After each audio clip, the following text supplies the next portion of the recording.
Przepierdolimy wszystko. Dzisiona disco, będzie soczysto. Robimy fotę, chłopaki piją czysto. Lej mi w pyszczysko, wypiję wszystko. Nazwij mnie chlorem. Może to nie Ibiza, festiwal czy buta pełna piwa.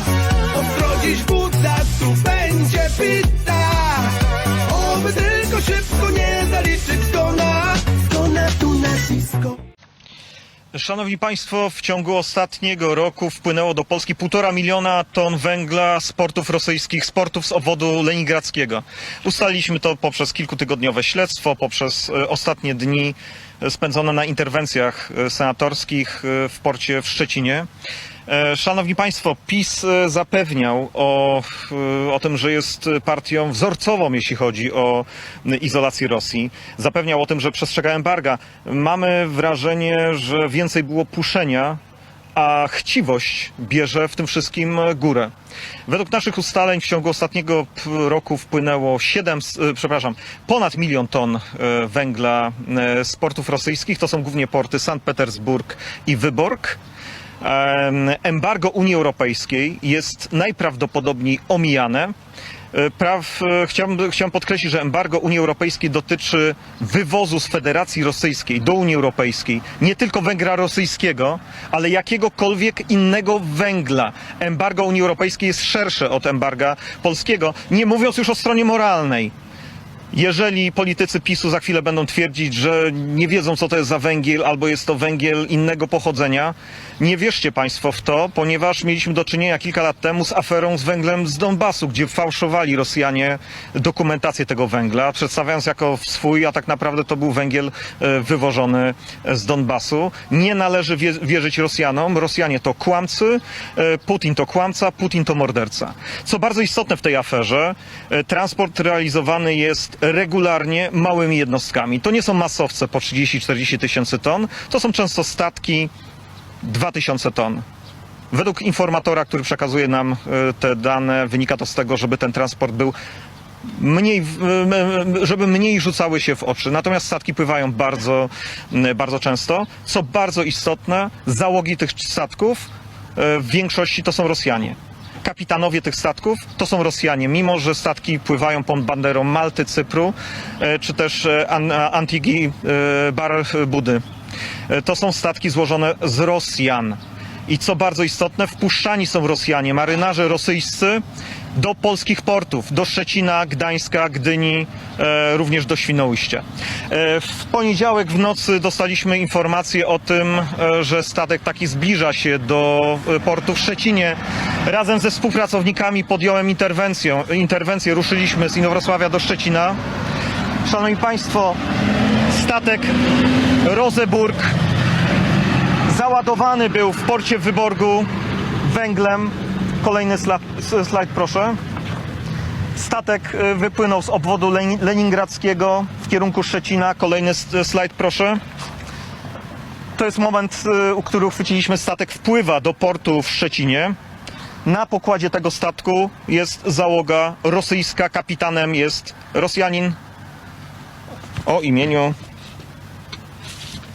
Gennady, Dmitrij, Aleksiej, Wasil. Kolejny slajd, proszę. Statek dopłynął to jest basen górniczy w Szczecinie. Kolejny slajd, proszę. O godzinie 3 zarejestrowałem otwieranie ładowni tego statku. Kolejny slajd, proszę. Od godzin rannych rozpoczął się wyładunek dźwigami w basenie górniczym. Gotowe są obok wagony. Widzieliśmy też w nocy, że te wagony były zasypywane węglem z hałd, które tam są gromadzone. Szanowni Państwo, nie ma co ufać ludziom Putina, nie ma co ufać w żadne dokumenty, które przetwarzane są przez Rosję, które dostarczane są na statkach z załogami rosyjskimi. To jest skandal, że infrastruktura bezpieczeństwa Polski, infrastruktura krytyczna, jaką są polskie porty, do tej infrastruktury wpływają sobie swobodnie Rosjanie, marynarze rosyjscy, nie ma tam żadnej ochrony. Byliśmy na kontroli o 4 w nocy w kapitanacie. Oficer roztrzęsiony stwierdził, że on nie ma na to wpływu, nic nie wie i jest, jak to powiedział, pionkiem w grze. O godzinie 7 mieliśmy kolejną kontrolę w kapitanacie. Przyjął nas już kapitan.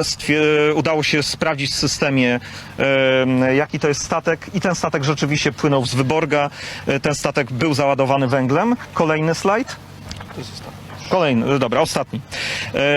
Weszliśmy również na kontrolę do Urzędu Morskiego w Gdyni, w Szczecinie. Dyrektor stwierdził, że nie wie nic o transportach statków z węglem z terenu Rosji.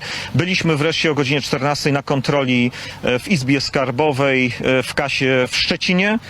Grupa urzędników rozłożyła ręce i powiedzieli, że ten węgiel jest rzucany w trybie uproszczonym.